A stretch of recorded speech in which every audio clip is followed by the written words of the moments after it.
Hey guys, welcome to Questioning Behaviour, the podcast during which we question, guess what, our actual behaviour. You're the dummy that don't believe in science. All your projects always be denying. You're the dummy. And the behaviour that we're questioning today is the behaviour of working from home and how people actually cope with working from home, because some of us are not coping that well. On that topic, Sarah, how are you coping? Oh, God, it's a good question. It's incredibly topical. I mean, I think one thing we should say is, not everyone is going to be having this experience because not everyone can work from home. But I think it's definitely really interesting. We've all basically had this massive shock to the system where everyone has been forced to work from home and just figure it out themselves in some cases. So, I think potentially there's a lot that behavioral science can say about working from home. I mean, how have you been getting on so far? Well, it has to be mentioned that as soon as I realized lockdowns were implicated or applied, I suppose, I ran from my my actual home in the UK to my parents' home in the Netherlands because I thought that would be a better working environment. So there was some serious privilege and luxury in that decision. And then I went back home to my parental home because the spaces are much bigger. We actually have an office here.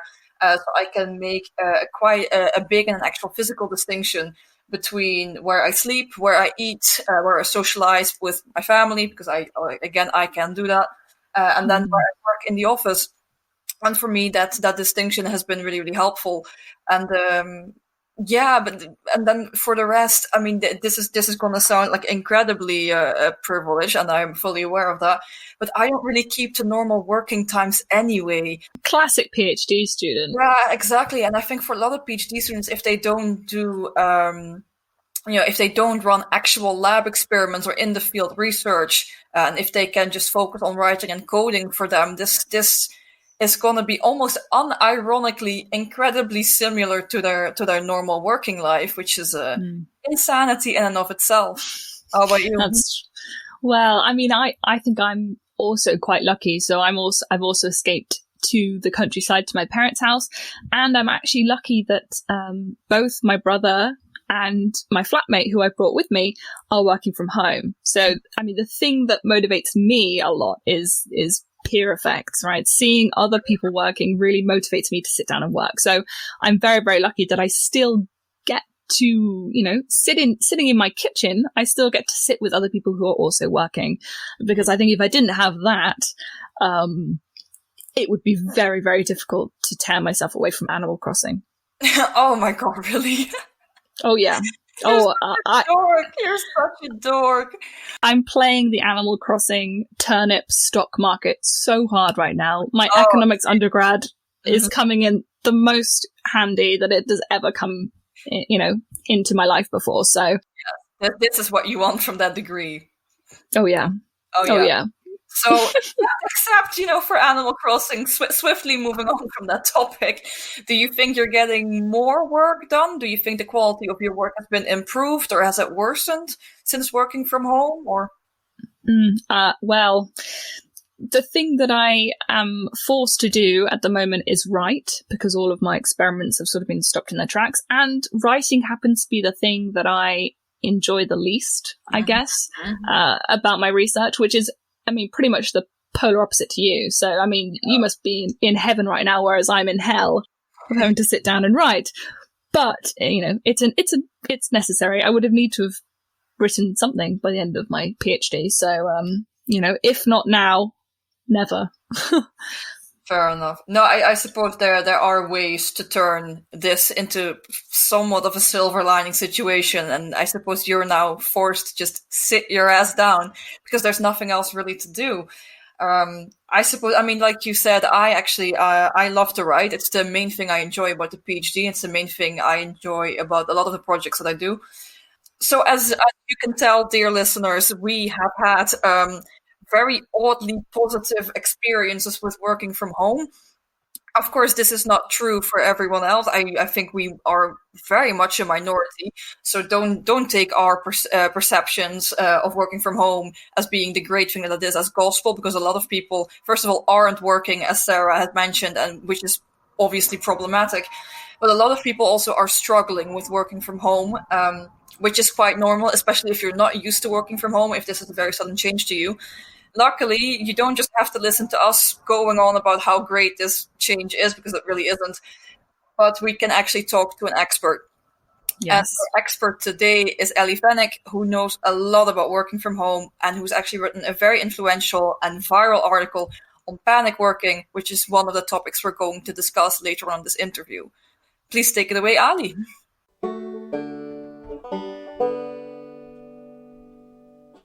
So today we are talking to Dr. Ali Fenwick. Ali, introduce yourself, please. Sure. I'll kind of give like a semi-formal introduction here. So, well, I'm the founder and managing partner of LEAD TCM&L. It's a behavioral insights company specialized in behavioral-based solutions for business, for retail, education, and government. So this is a business I set up in 2011 as one of the first organizations to specialize in behavioral economic interventions. And so that's what I've been, basically from my company, that's what I've been doing for the last, let's say, 9 years already. Time flies, doesn't it? I know. And besides that, I'm also a professor of organizational behavior and innovation at Hult International Business School in Dubai and in London, and where I teach organizational behavior, management psychology, behavioral economics. Basically, what I'm doing there is equipping, business managers with training in applied psychological approaches to business. And just recently, and probably you've seen that as well, I'm also a behavioral expert on TV, where I'm speaking about the behavioral phenomena happening around, the world linked to COVID-19. Amazing stuff.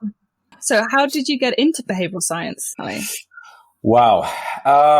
Well, let's start what I did before getting into behavioral science. I actually studied Japanese and in business, and worked for many years as the head of sales and business development for a major Japanese conglomerate.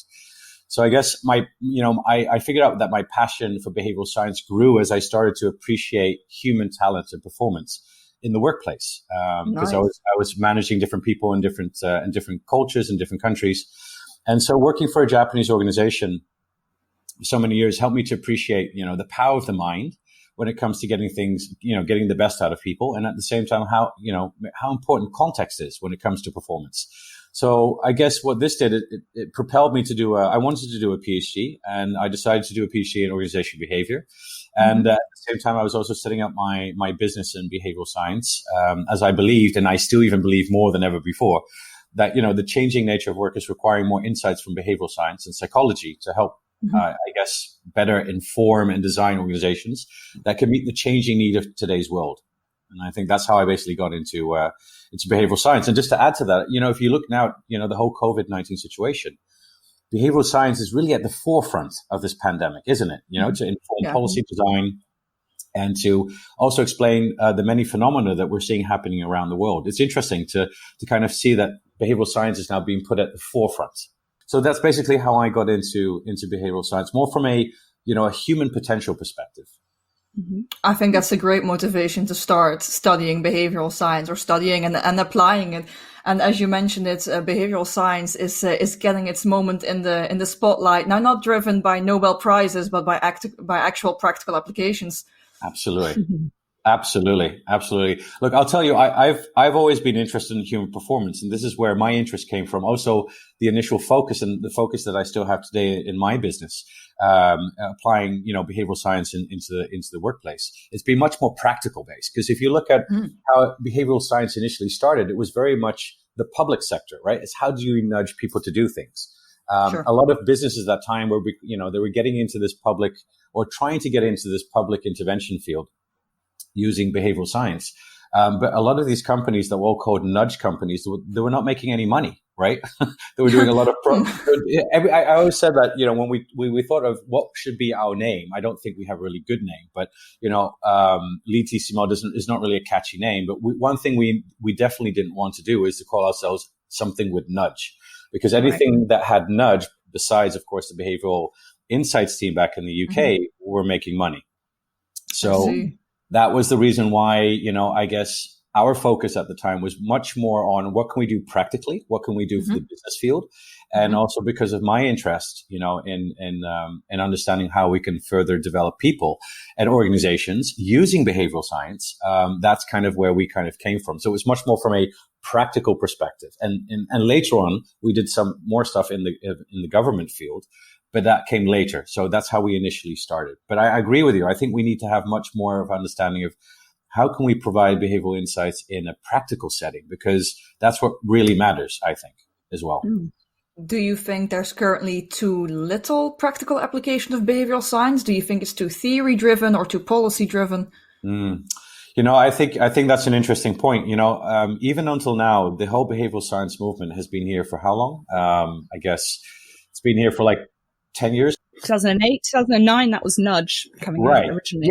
Yeah. So 12 years already, right? So in these 12 years, have we still seen a really, has it become mainstream? It hasn't. It hasn't become mainstream yet. So I think maybe in the next couple of years it will be, but so far it hasn't. And the reason behind this is because it's been a great, application. It's been a great tool to help policy design and help develop strategies at the national level or the citizen level. But I think it's just recently that we've started to see kind of more applications in the business world, and because we're steadily accepting it, we're steadily becoming seeing how nudges can be applied in the practical world.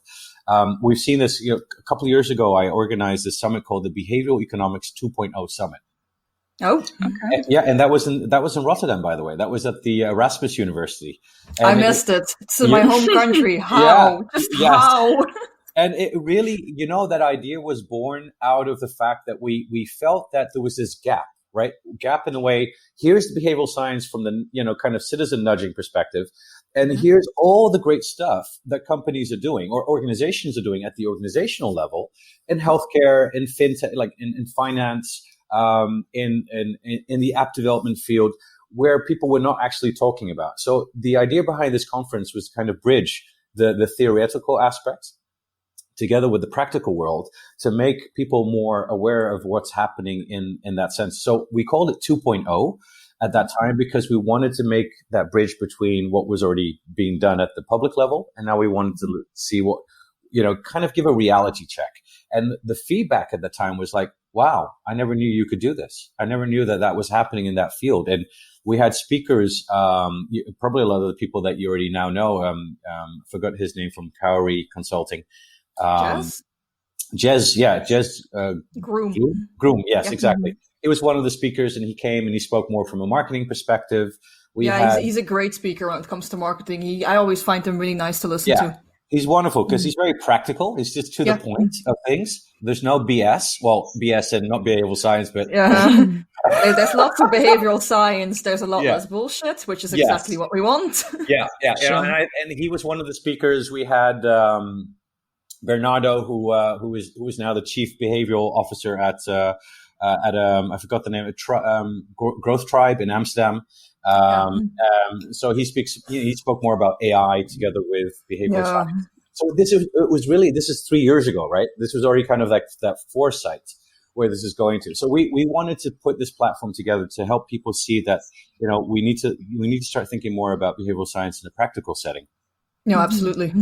Yeah, and kind of that helps to answer your question.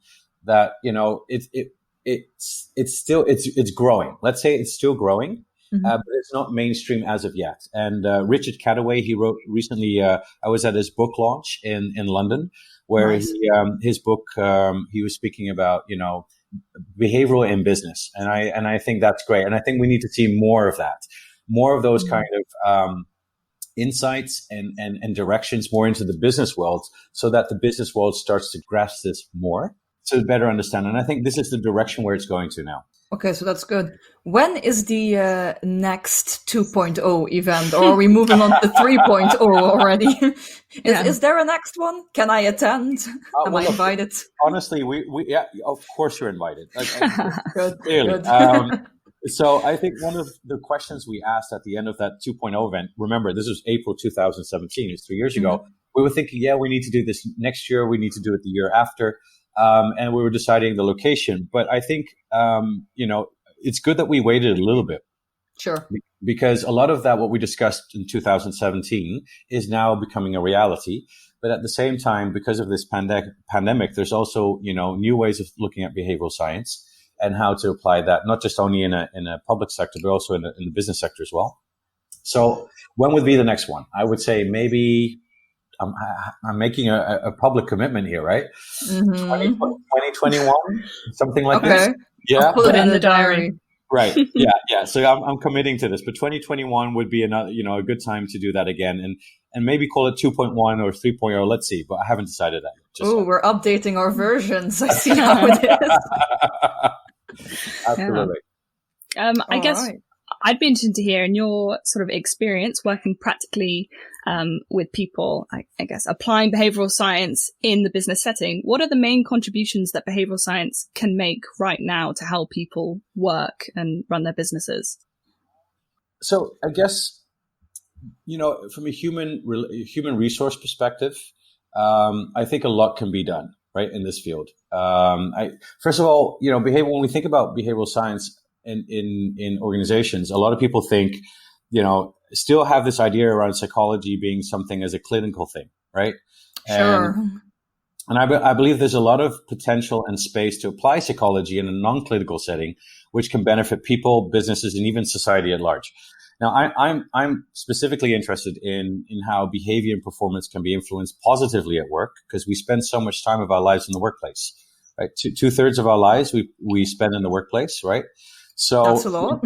Yeah. Whoa. Yeah. We spend 2/3 of our life in our workplace. So, creating great working environments is not just important for employees to feel good and be more productive at work, but it's also very important for organizations to attract and engage and retain talent.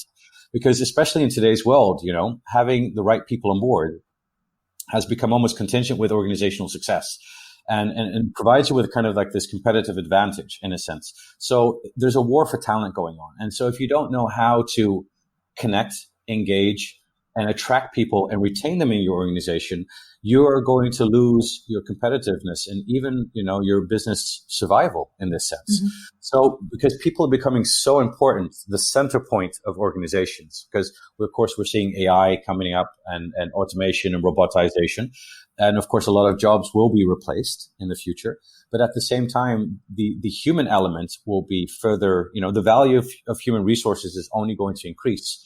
So how to connect human beings back into the workplace, how to keep them engaged, especially in a world that is so rapidly changing, is going to be fundamental. And this is a key point where I feel that behavioral science should focus on in an organizational perspective. And basically to see how, both employees and employees can find effective ways to build positive and sustainable relationships in a modern workplace.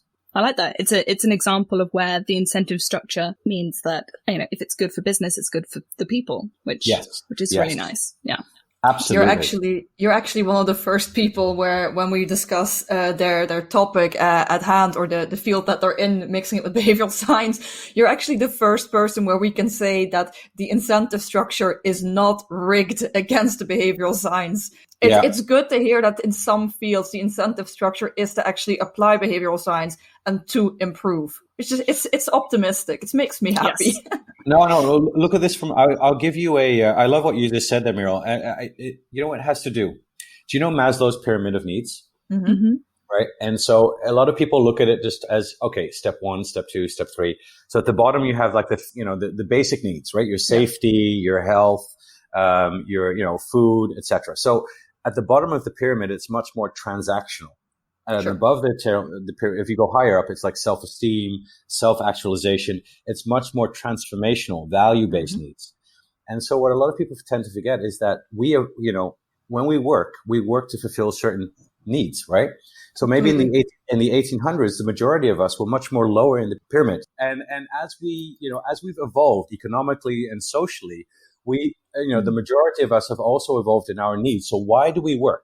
And maybe, a lot of us, a lot of millennials, but also a lot of, let's say, the Gen Zs that are coming into the workplace, money is not the only reason why they're working for, right? Sure. So they're looking now for sense of belonging, inclusion, diversity. They are looking for a sense of connection. I want to be able to make an impact on society. Yes. That's why I work for you, right? And I think a lot of organizations are picking up onto this, but this is where the behavioral science comes in and helps to think about how do we design our organizations to fulfill these emerging needs of employees so that we can make sure that they stay with us. Because loyalty is long gone, right? There's an end to loyalty. I think with the amount of choice, like the amount of companies that have started, or the amount of initiatives, even, I think most people, it doesn't pay for our generation to be loyal to a company if we don't feel that our needs are being fulfilled at all. So as such, you don't see anymore, someone gets out of a company with their retirement and is like, I've worked for this company 40 years or at least several decades. I don't think that is something that you will see for our generation. I don't think that's really what's going on here. Exactly. Yeah. I completely agree with you. And I guess my recommendation to organizations, if they're listening now, is to, it's not about offering people a contract with only pay and benefits. I think organizations now need to provide a social contract, which also, provides meaningfulness, impact, sense of belonging, mastery, autonomy. And so if you don't fulfill these needs, people are going to be gone, right? Why should you stay in one place nowadays? So this is things that I think a lot of organizations still need to learn.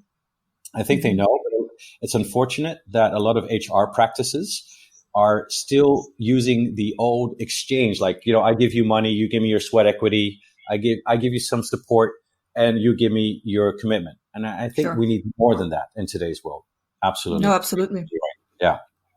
So having discussed this, what we're looking at is that, of course, from a managing perspective, but also from an individual perspective, to make this type of balance or to reach this type of balance is already quite complicated in day-to-day life, knowing that everyone's on the same work floor.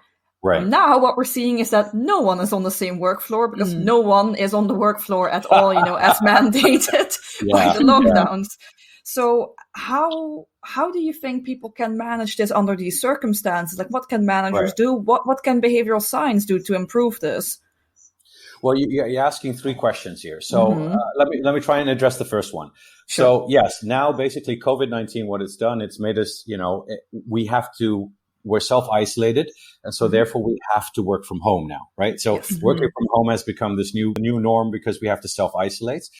But I just want to kind of put a side remark to that, because not everyone can work from home.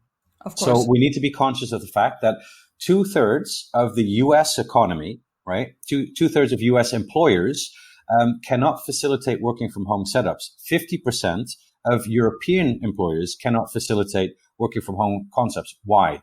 Because of the nature of their business. Hotels, restaurants, factories, construction workers. So what kind of impact is it having to these people that now can't work from home? That's maybe a whole separate case, but I think it's important to mention that. No, absolutely. Yeah. So let's focus on the people, like you mentioned, who are now working from home. The privileged. Well, yeah, I guess the ones that have, are able, like the people that are working in knowledge working and technology, right? So those people now have, and remember, for some of us, it might seem really cool to work from home, right? For some of us, it might seem very nice to work from home as a way to facilitate a work-life balance.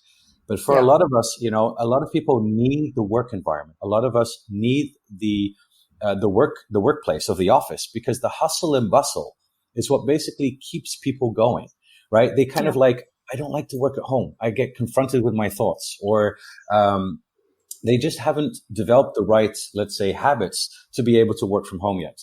So I guess when it comes to working from home, what can we do? What can employees do? I think, first of all, employees need to learn how to develop new habits of, using their home space as a new workplace. And once we do, the positive news is, and this is what I think the new normal will be, is that more and more people will not want to go back to the office once we've developed these habits. But first things first, what are the habits that we need to develop, right? So first things first is we have to be able, and this is my recommendation to employees, is we have to be able to create boundaries. Right? So what do I mean with boundaries? Physical boundaries, first of all. Look, I'm now in the country countryside. I normally live in Rotterdam, but now in the countryside, and I'm now just in the living room space here. But if you have a physical space, because remember, not everyone has a physical space, separate space which you can call your work environment. That's really important because you want to have a space what you can call work, where you can put on my manager's hat, or where I can put that identity that we have at work, right? Mm-hmm. And so we can go in there, do our work, and be that person, that professional, he or she, in that sense. The reason why we need to do this is because if we, for example, have problems at work, we're having fights, and remember, there's a lot of uncertainty going on, right? A lot of us are very fearful. We want to make sure that we address that in our physical working space, and not to allow that, the agitations or the uncertainties of work to start to seep in back into the home environment, because that can make us agitated and even affect our relationships. And we need relationships so much to be at home, right? And I think the second thing that I would like to say is for employees, and maybe we can have a question afterwards on the managers, okay. but because they're two different things. But I think for the second thing that employees should definitely do in terms of boundaries is create mental boundaries. So what do I mean with that? So people that don't have physical spaces to work in, or just want to create a clear boundary between work and their private lives, physical boundaries are like the habits that we have on a day-to-day basis, right? So our habits of getting up in the morning, getting dressed, right? Not wearing up pajamas and having our scruffy hair, something that I call the quarantine chic look. Quarantine chic, get it out. Now really get dressed up. Because what this does, it you know what it does? It helps us to be the persona. It helps us I put on my tie. People look at me like, why the hell are you putting on your tie? I say, I do that because I really want to be my work persona. When I finish at 5, 6 o'clock, I have a hard stop, really a hard stop. I get changed. I leave my physical environment. And if you don't have a physical environment, you can leave, change your clothes and then say, okay, this is the boundary.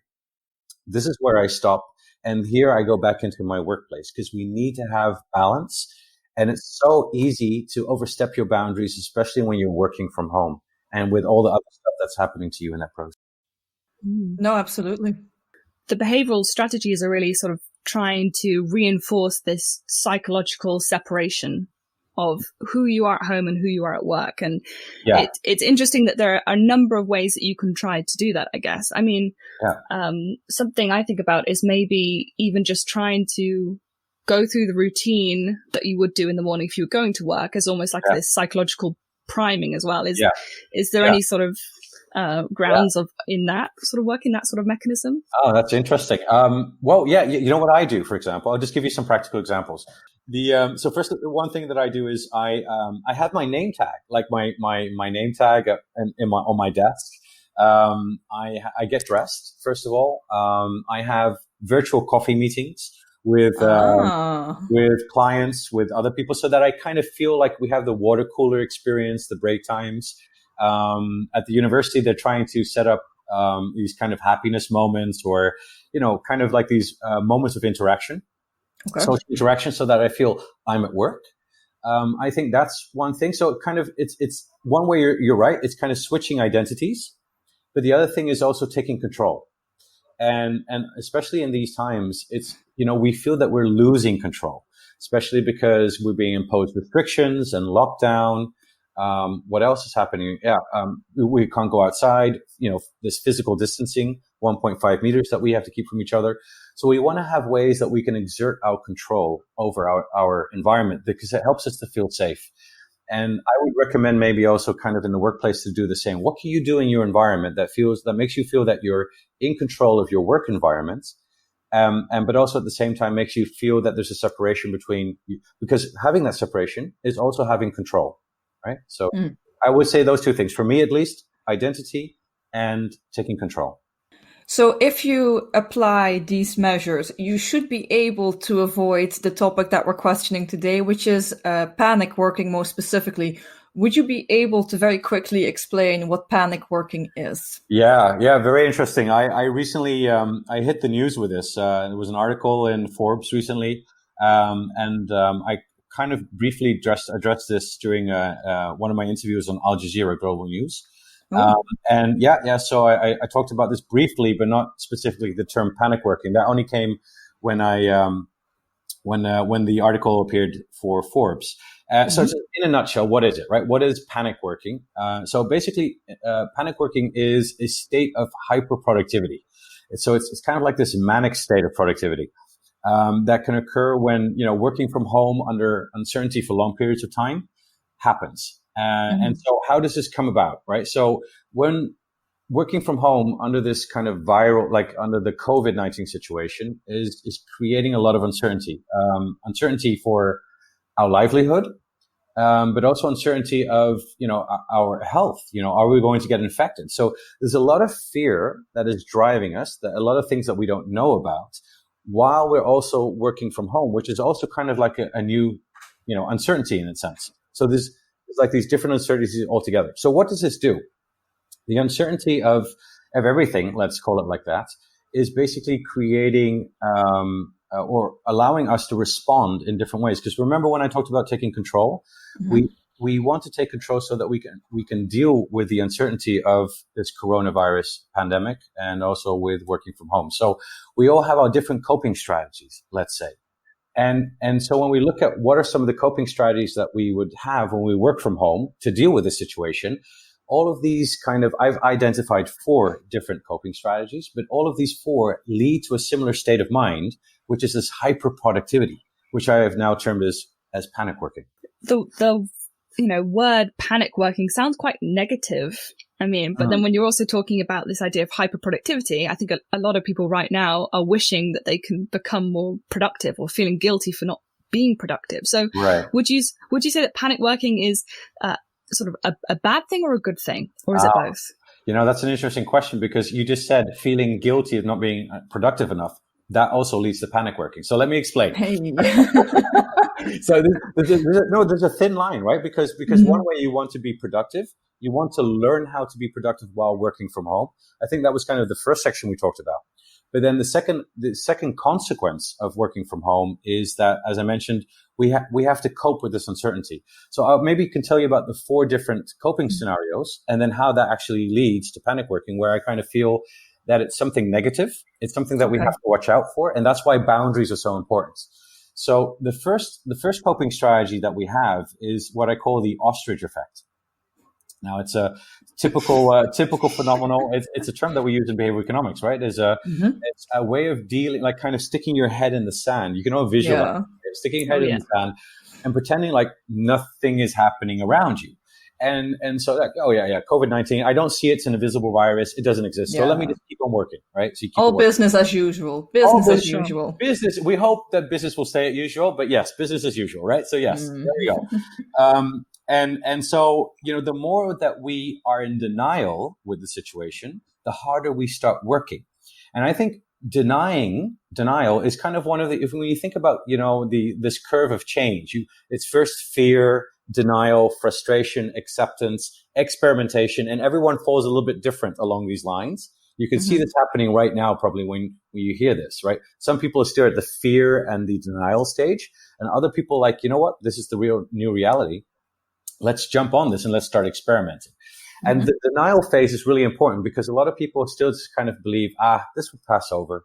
We're going to go back to business as usual, which I don't think so, and I don't hope so.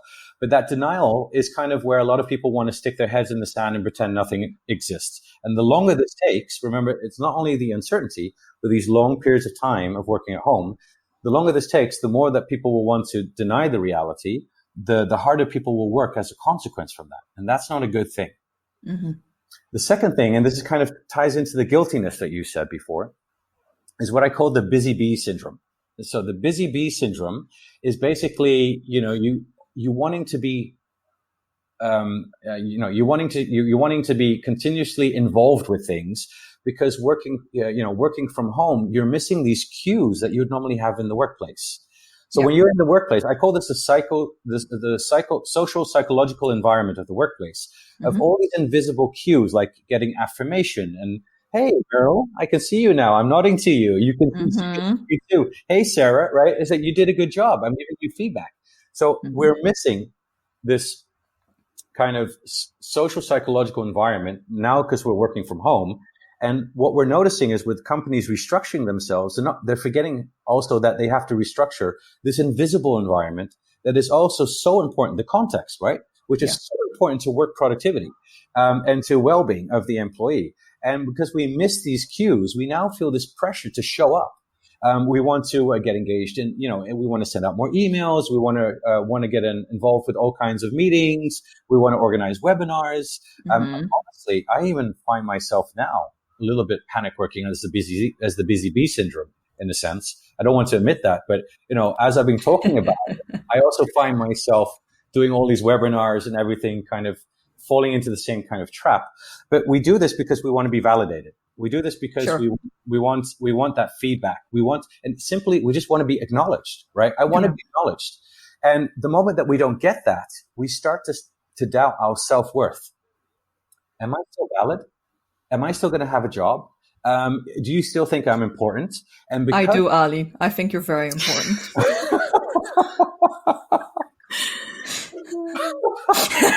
Thank you, Meryl. Thank you. I feel so much more at ease now. I'm so glad. I'm going to start less panic working. But yeah. Good. Thank you. But that leads also to panic working. So what happens now? You want to show up more because you want this validation. And the problem with this is why it's called the busy bee syndrome as well, is that once you start to panic work and employers think, wow, my workforce is being much more productive than they ever were before. This busyness can be interpreted as productivity, but it's not. It's panic working. Yeah. And the bad thing about this is that it can spread. So when you see other people panic working, you're thinking, I'm feeling guilty now, right? Because I'm not being productive. I see Michael and Sarah and Jane over there being productive. Boom, I need to get productive as well. I see. And then it can spiral and become like a contagion effect. So this is very much grounded in social psychology and social comparison then where we compare ourselves upward or upward in this case to others and see that we're not measuring up and as such be motivated to do more, although motivated might not be the right word here. I mean, we're actually fearing that we're not measuring. Pressured. Yeah. And all these psychological reasons are making us therefore more susceptible. Because remember, social psychology 101 teaches us when we don't know what to do, we tend to follow other people, especially other people similar like us. Our employees, what are they doing? They're doing this. Oh, we need to do the same. They're panic working. Well, let's panic work as well because I still want to keep my job. Yeah. I mean, it's from this perspective, it seems like almost like as a strategy, this makes sense to keep up with everyone else. I mean, it makes a lot of sense from a game theoretical perspective, even. But of course, this is not leading to anything positive. Yeah. No. And this is where the managers come in, right? And I think because managers are not thinking, managers concerned are now, let's keep the business going, right? They need to ensure that because a lot of their objective, their objectives and their rewards are based on achieving their objectives. Again, who knows how many companies are still going to be paying bonuses? Years. I know many companies are not, or they're kind of like they're postponing them. But I think a lot of managers are. The issue with managers is the fact that the employees are now working from home. They just want to keep on managing the same way they have. And even some managers who are very fearful because I don't see you, therefore I don't trust you. Ooh. Now start to micromanage more. And that's something you don't want to have, especially when people are already dealing with so much uncertainty. This can even over long terms of stress can lead to mental health issues, right? So managers are like kind of initially learning how to deal with the situation. And I've been hearing, and to my big surprise, that micromanagement is on the rise now because you can't see your employees. So the managers play a key role in making this to prevent this. And maybe some of the things that they can do to help prevent this is, for example, to, become not just a manager of tasks, but become a manager of emotions. Like become a manager of sentiment, be empathetic, listen to your employees, have regular check-ins with them, see how they're feeling, give them a voice.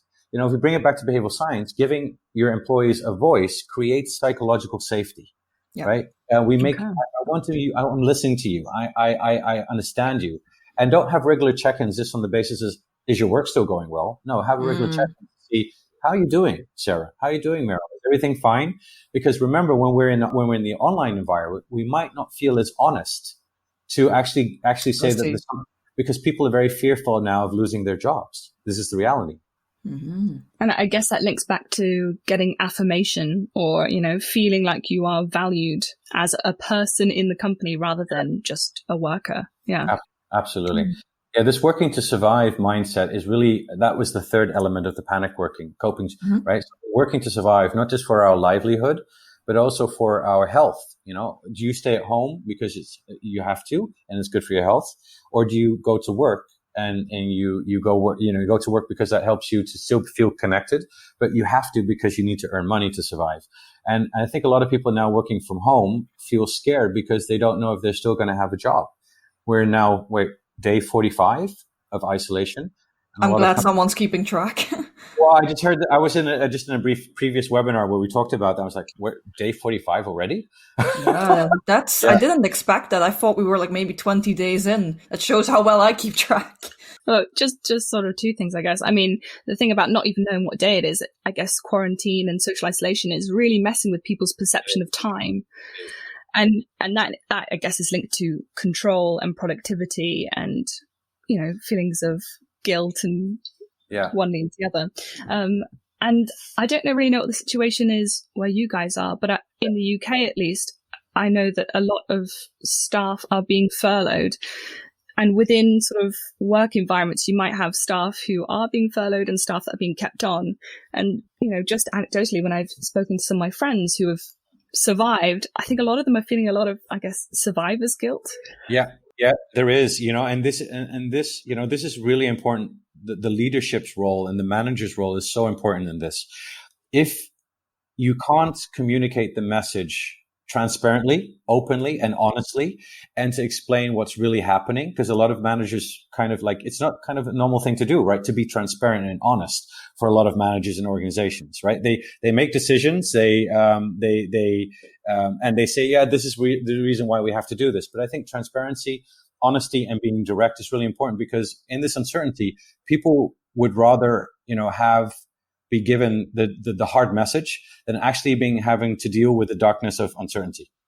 Mm-hmm. And so when you do this, and you do this empathetically and with emotions, and you listen to your employees, then it becomes much more easier to deal with the emotions that come with separating from, your colleagues or staying in the organization and dealing with the guilt. The second thing is that when you as a leader, communicating this message and making decisions that really show that employees come first, is if you do that and you don't just show, okay, we could just cutting out the people because it's going to help us, benefit the bottom line for the first quarter. That's when guilt can actually turn into anger, or maybe even into negative emotions, where you're going to see lower productivity by those existing employees. Plus, especially the Gen Zs and the millennials, who care a lot about what the work stands for and about meaningfulness. They're going to go to these companies and say, I don't want to work for you anymore because I don't trust you, because this is what you did during COVID-19.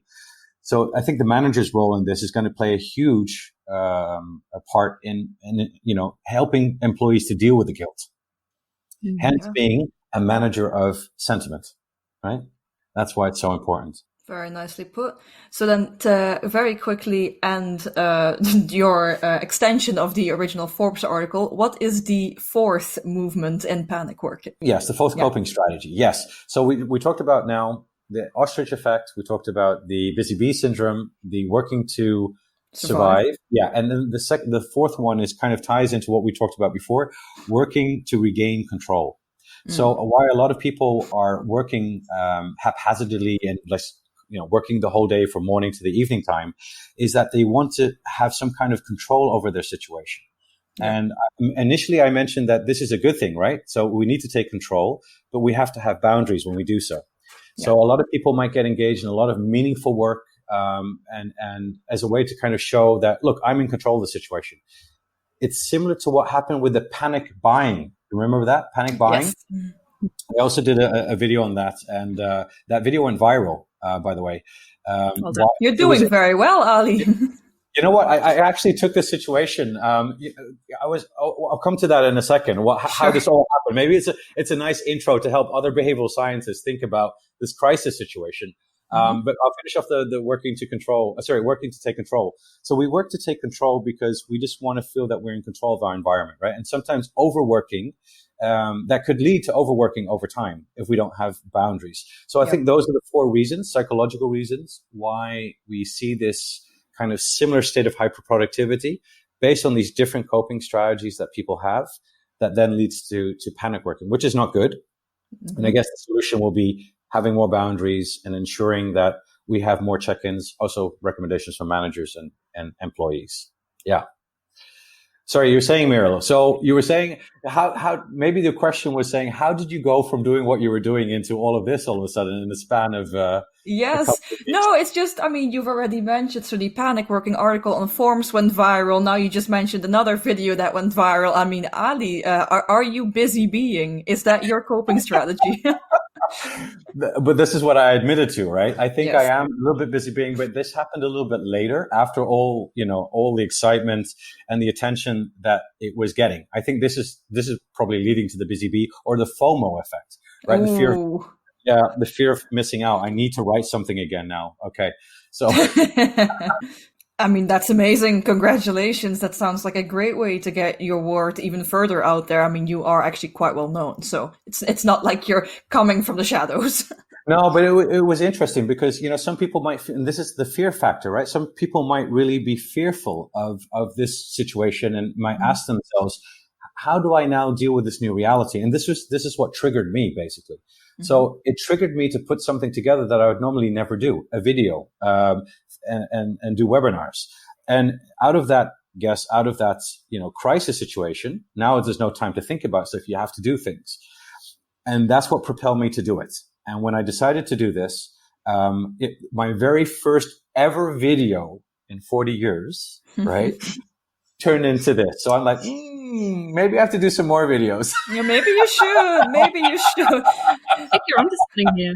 Yeah, I think you struck gold or even diamond, maybe. Your first video immediately goes viral. I mean, who hopes for that? Who predicts that?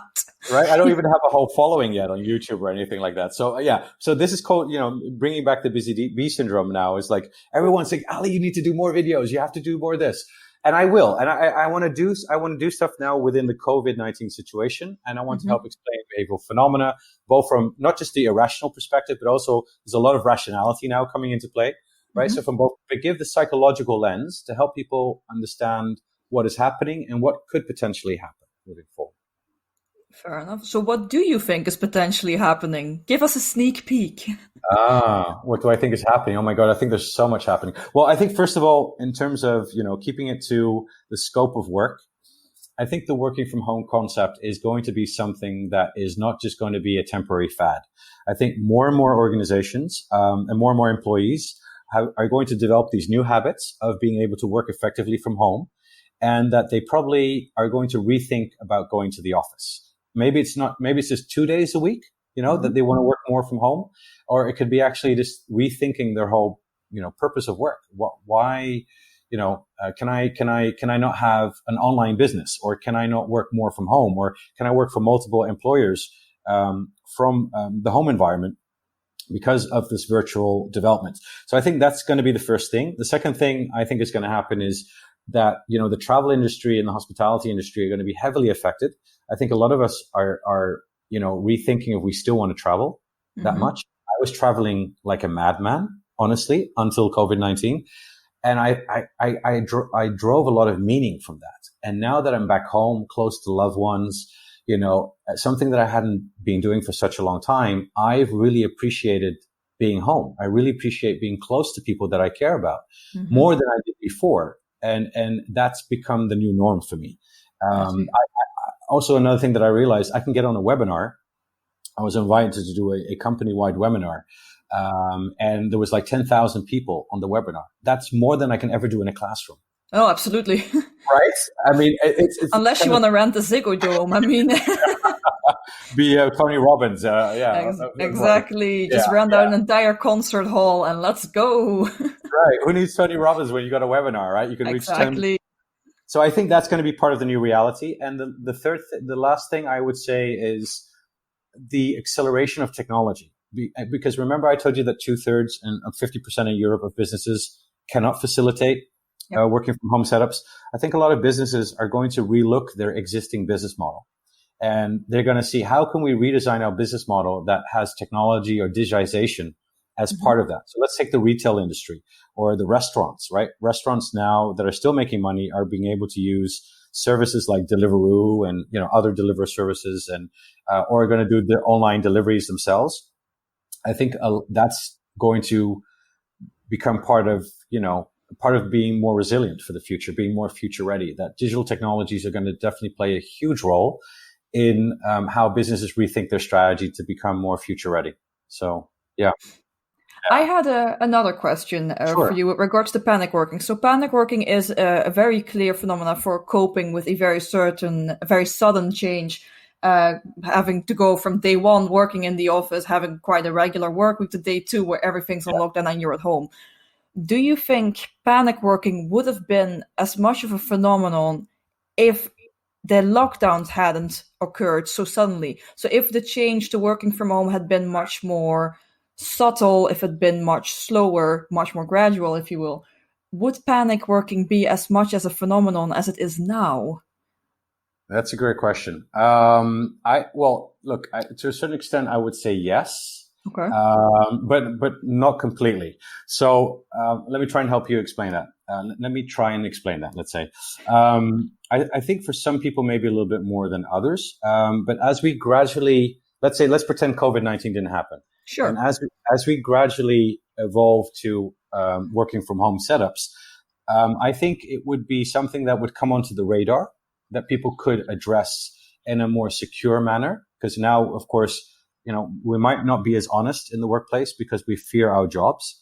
And so if we didn't have that fear that much, we might open up and say, well, look, this is what I'm experiencing in the workplace. I'm missing the social recognition, or I'm missing the validation, the acknowledgement. And I think what would happen then is that we would gradually adjust to that. So I still think we would see panic working happening, but not to the same magnitude that we're seeing today. This has become a global phenomenon, right?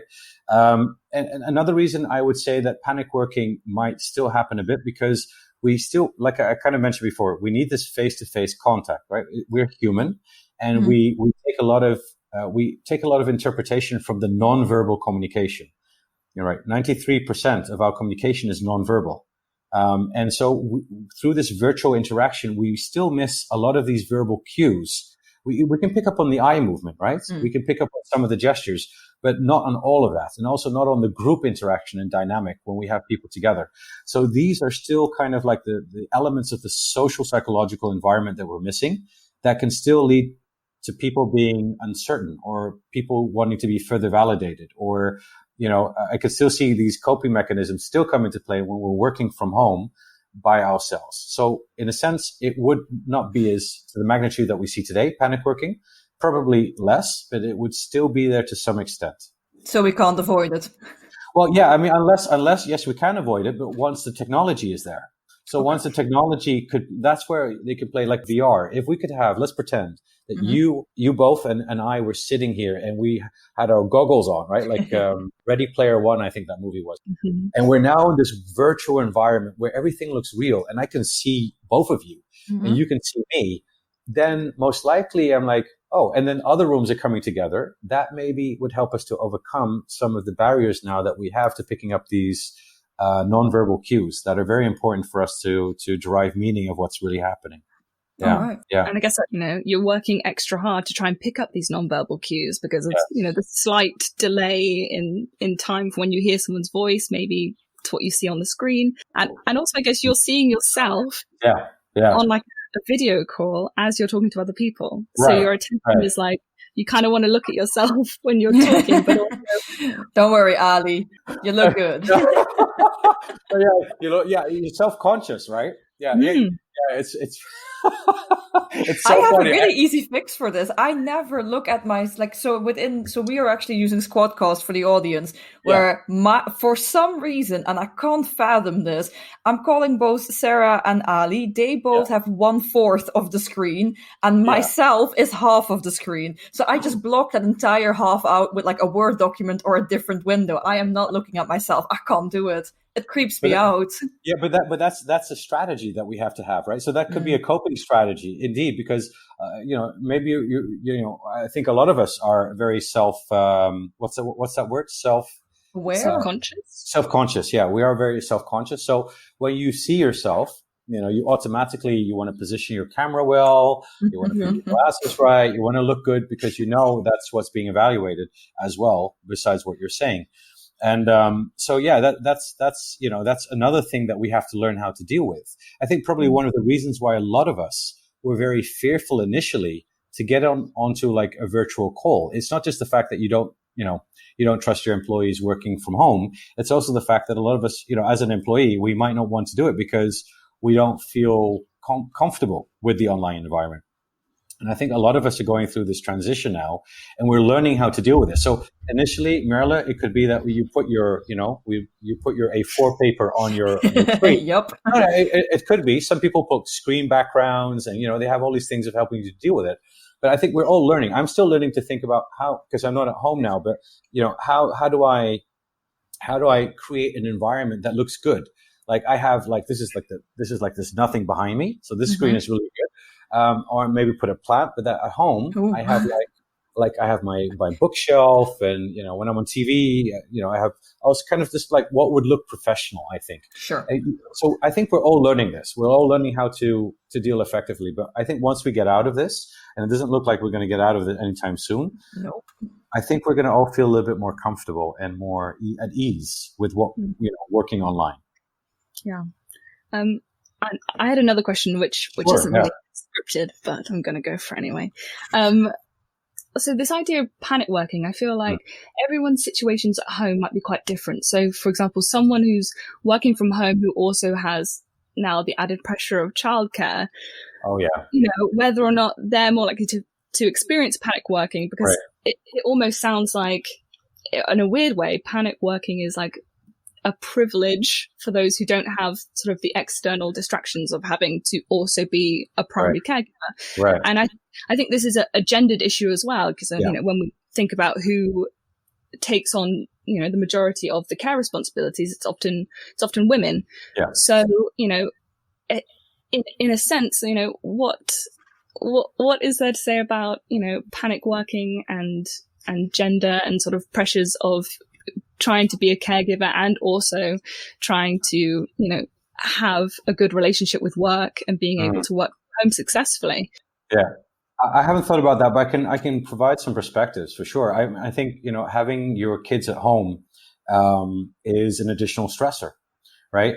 There was recently a behavioral science research done around I don't know who did this, but I saw this on LinkedIn. It was a research done that looked at, the factors that lead to well-being. And they looked at the different factors like, having a hobby, taking care of your kids, homeschooling your kids, having a spouse, and all of these factors, right? Because then, once we found out which were the factors that actually led to more well-being, would actually be the factors that we could then design policies around, home policies, working from home policies, etc. And what I remember from that, just kind of tying into what you're saying, is that the caring of children is actually something that increases well-being. Oh. But homeschooling children is actually something that was seen as a negative impact on your well-being. So that's a really interesting dynamic. Caring for kids actually makes you feel great at home. So being able to work from home and having the fact that you can have your kids next door is something that we really appreciate. And probably that appreciation overcomes the fact of, having to be a working mom. However, homeschooling your kids and maybe other activities that are, related to kids that are experienced as negative, that can have an additional strainer, be an additional stressor to you, because now you have to balance out the teaching your kids and and all the responsibilities that come with that, learning that as well, probably if you haven't done that before. being in an environment where you're also working and doing that at the same time. So that can cause a lot of stress. And I agree with you. That's something that, is luckily is getting more attention. I didn't think about that in relation to panic working. But I can see that as an additional stressor, because now you have an additional stressor that might affect your work environment. And if you really care about not losing your job or really wanting to show up, you might feel that additional pressure with limited time, even limited time, because of, the children's homeschooling costs a lot of time, that limitation of time would actually make you panic work even more. Yeah, you're essentially asking people when they're homeschooling their kids to take on a second job, and I think I've done a bit of reading about this idea about invisible labor. So the labor that counts and is seen and is rewarded. Yeah. I guess the work that you're employed to do and you're paid to do. Right. And whether or not there is a sense that I guess even managers being aware of the increase in invisible labor is going to potentially help people change their relationship with the visible work. Yeah. I completely agree with you. I think the manager's role is going to play such a big role in this, this transition of working from home. Beyond the physical tasks, they need to take into, this is where I would almost say that behavioral science has to jump in and give trainings and webinars to managers. And more webinars? Well, dedicated ones, training. Well, as long as we physically distance, kind of maybe, just instructions and insights to the well-being and the impact that it has on employee productivity. Because remember, they have to care about employee productivity, right? There's not as many humans working in the workplace. So if you want to keep them productive, you have to also take into consideration, it's not just the task and making sure that you have a good chair to sit on, but are you also taking care of their psychological needs more than ever before and their emotional needs? So that transition really needs to be made. And I think a lot of people really, a lot of managers still don't grasp that just yet. So making them aware of this, and this is what your podcast is doing as well. And second of all, helping them to do this effectively. And of course, if they want to reach out to me, I'll be more than happy to help them with that. Oh, shameless self-plug. Shameless self-plug. You're jumping ahead of yourself. We have the final question to still ask you before you can self-promote. No, that's okay. No, you should, because I do think this is very important. And I do think there's lots to learn here, and better learn it from an expert than try to, just muddle about yourself. Last question before we dive into your socials. In general, if nothing else, what should people take away from this podcast? What is the key message that you would like to mention? Wow. A lot's been said today. Hey, I think the two messages that I would like to get across, and again, keeping it within the scope of work, I would say that, first of all, allow this opportunity to, really help you to reflect on what's important to you.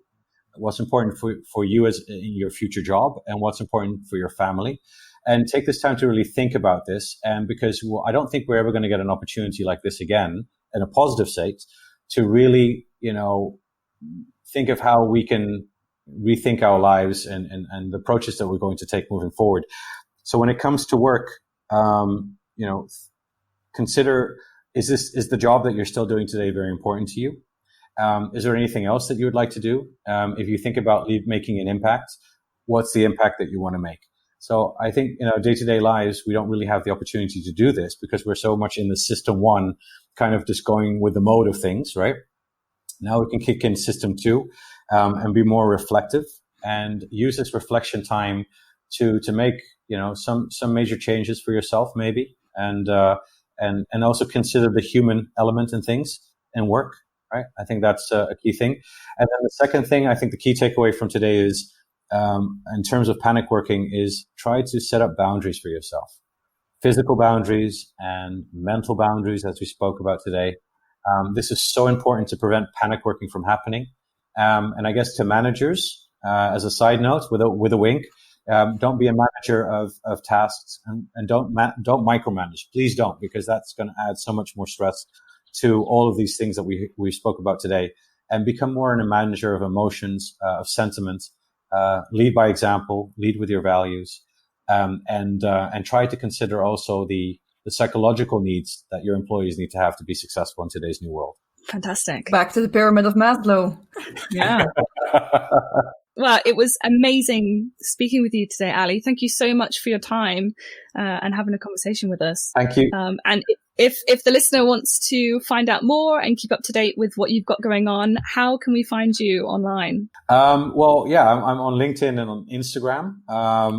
That's the main channels that I'm on. So LinkedIn is just Ali Fenwick, and then PhD. I don't think there's many other Ali Fenwicks out there. I think there's one. It's a girl.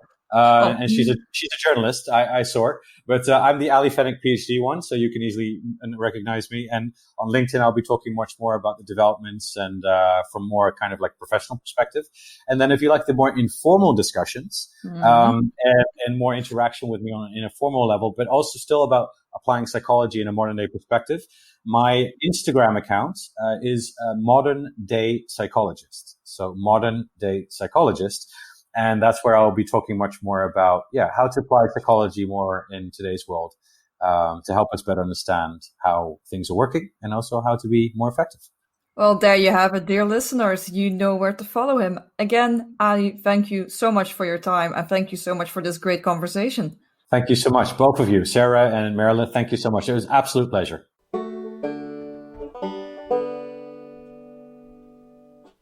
So that was talking to the absolutely amazing Ali Fenwick, who's told us a lot about how to work from home and which traps to avoid. Sarah, what have we learned today? I mean, the biggest takeaway for me has been, the behavioural strategies that Ali suggested, the psychological separation and the actions we can take to reinforce that psychological separation between, our work environment and identity and home identity and environment. I think these things potentially, quite logical, quite intuitive, but it's nice, I guess, to be told in plain terms, these are actions that you can definitely take, and it will potentially really improve the way that you approach working from home. What about you, Mela? For me, that was definitely a main takeaway as well. I think to actually apply this to my own life is something that's definitely going to happen. I think the main thing I'm gonna really get into is to just prime for work, and then once I'm done working, unprime for work. Ali, he might be wearing a tie even if he's at home. I might just put on some lipstick and get to coding, although I'm not entirely sure for who I'm wearing lipstick in that situation. But I suppose I'm wearing it for myself. I think that's a strategy I'm definitely using. He's also made me quite aware that although I might have been completely in denial that I am in fact panic working, I think I still easily jam through about 50 hours a week, which is not anything to brag about. It's actually quite concerning. And that my coping strategy is to be a busy bee and just get involved in God knows how many projects at the same time. That does sound like me.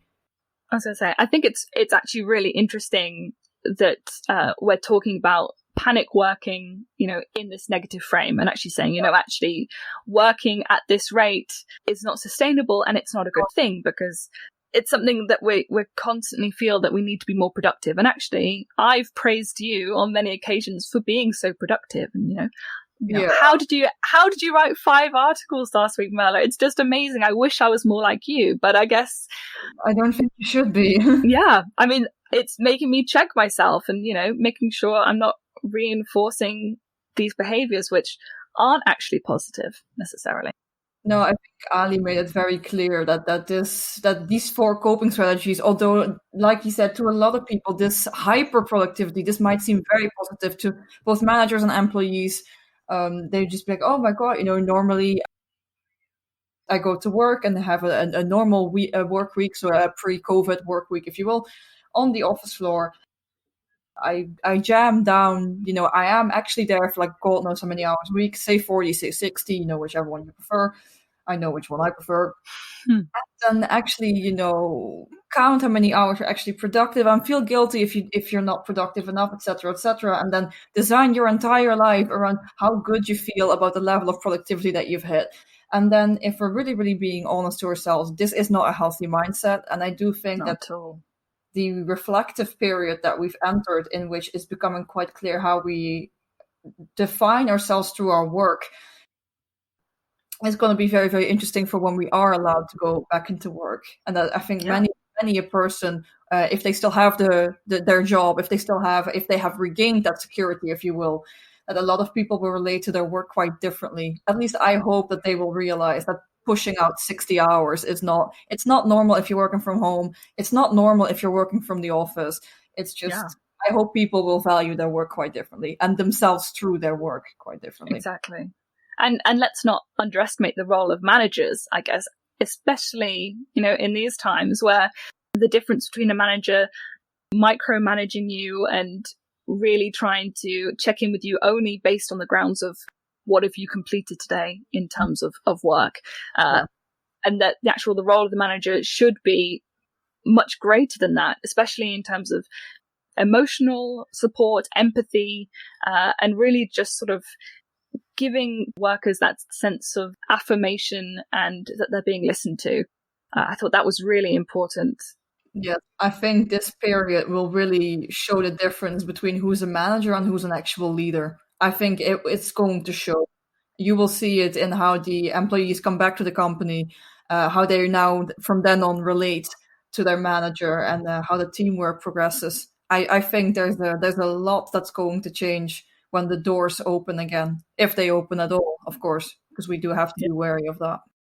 Yeah, there is a lot of uncertainty, but one thing we can be certain of is that people are going to react very, very differently. And, not all behavioural strategies will work for every type of person. No, that's a disclaimer for behavioural science as a field, I suppose. Absolutely. But yeah, I guess that was our episode this week. We really enjoyed talking about panic working, especially in these times, and we really hoped you enjoyed listening. Yes, please sound off to the socials if you want to contribute your own story about panic working, how you are actually coping with working from home, and if you're coping at all. And if you are coping, please do share your strategies, because I think in these times it's very important that we help each other out. Absolutely. Thanks guys for tuning in, and we look forward to bringing you a new episode next week. Thanks so much for joining us for this episode of Questioning Behaviour. Tune in to our next episode to find out which behaviour we will be questioning next. A podcast is a bit of a one-way medium. We're talking to you, but you can't actually talk back. If you'd like a more interactive exchange, do reach out to us via our socials. You can follow us on Facebook, Instagram and LinkedIn. Just look for Questioning Behaviour. We're also on Twitter using @QB_podcast. We're looking forward to hearing from you. See ya! Bye!